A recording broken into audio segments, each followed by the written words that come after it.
Hi guys, how are you? How are you, Ross? Nice to see you. Oh, lovely to see you too. This is lovely. It's like a little Peaches and Herb. You guys are reunited. Is that how it's been feeling? Wait till our album drops.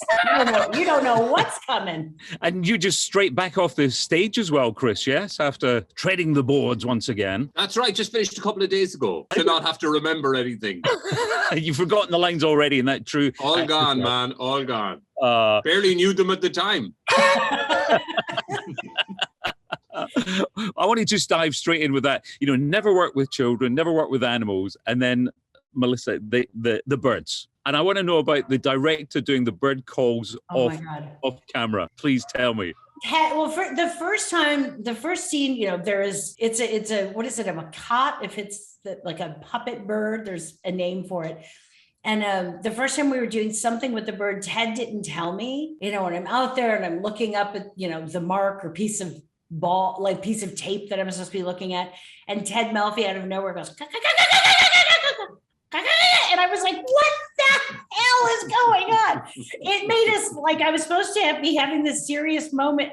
It made us laugh so hard. And then, but eventually then I was like, I can't believe I'm saying this. I was like, Ted, will you do the bird? And he would always do the bird noises off, and he's like staring at the monitor really intensely doing this crazy bird sound. And did you guys keep in touch, Chris? I mean, it's hard to believe Bridesmaids 10 years ago. It's ridiculous. Crazy. No, I know. Well, we did another film together with Ted Melfi called St. Vincent. Yes. With Bill Murray, I don't know, maybe five years ago, something like that. And we had seen each other socially a little bit, and it's always such a pleasure to bump into her. And so we had kept in touch, and I don't know if we've been actively looking for something to do together, but once it pops up, you just, you know, you want to work with people that you respect and that you find funny. It makes everything so much easier. Is that feeling mutual though, Melissa, that you find Chris funny and talented? Not at all. Not at all. I fought almost to my death to keep Chris from this film. I failed, but here we are. She was convinced they had got Chris O'Donnell. And I was like, yeah, give me that O'Donnell. And then this one showed up. Now, Chris is so funny, and everyone knows how funny he is, and they know he's a good actor. But I think this part, it was such a tightrope. His work is so gentle and beautiful and completely vulnerable, and it's so hard to do that. And then, you know, what Chris can do is in a second you're laughing when you still have tears coming down your face. And to me, that's what life is. I mean, it's inappropriate laughter at funerals. It's the high and low and the messiness, and I thought he just was the perfect guy for this. Personally, I still don't care for him.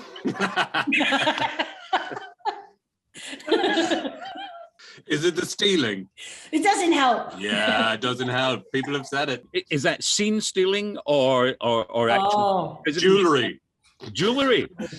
Chris, I just want to say as well, I mean, and for both of you, I mean, some absolutely heartbreaking scenes as well. But sometimes I think, as we kind of alluded to there in movies, when on screen it's so, you know, so deep and so heavy. So then when you break the scene, then you have to have laughter. I think that's right. I mean, strangely, I remember setting out at the start of the film to try and not cry too much because it felt like it was almost too easy, and he was a kind of a guarded character. But I found I was crying all the bloody time anyway, Ross. When I watched it, I was like, it's so hard to not, because of once you, I suppose, submerge yourself in somebody's emotions and trying to imagine what they're actually feeling, it felt impossible not to.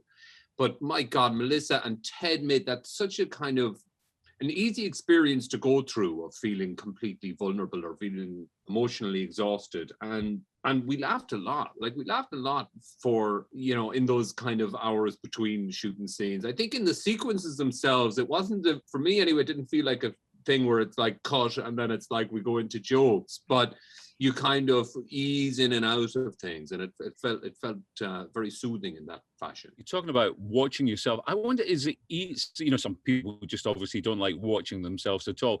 Is it easier to watch you guys when you're doing comedy, or is it easier to watch you doing drama, or does it not matter? I think for me it's the same, but I feel like when I watch, I can look at things I don't do it a lot. I can look at things on set, but it's more to see, like, should I come further in the room? It's more for where I am. And kind of then when I watch a story, I don't think of it as me, but I really love watching all the other people and the scenes I didn't get to see, or the takes. But I kind of, somehow I just am kind of void on myself, but I always like to watch it. I don't have a trouble with it. Can you watch yourself, Chris? You can watch stuff back, right? Exclusively, that's... No, I have over the years. I remember I had to, like, when I wrote my own show, I had to edit it, and you kind of get so used to your face that it stops becoming part of you, to be honest. Yeah. So I will kind of watch stuff that I'm very rarely, if I can avoid it now, I find it harder and harder as the years go by to put up with my own face.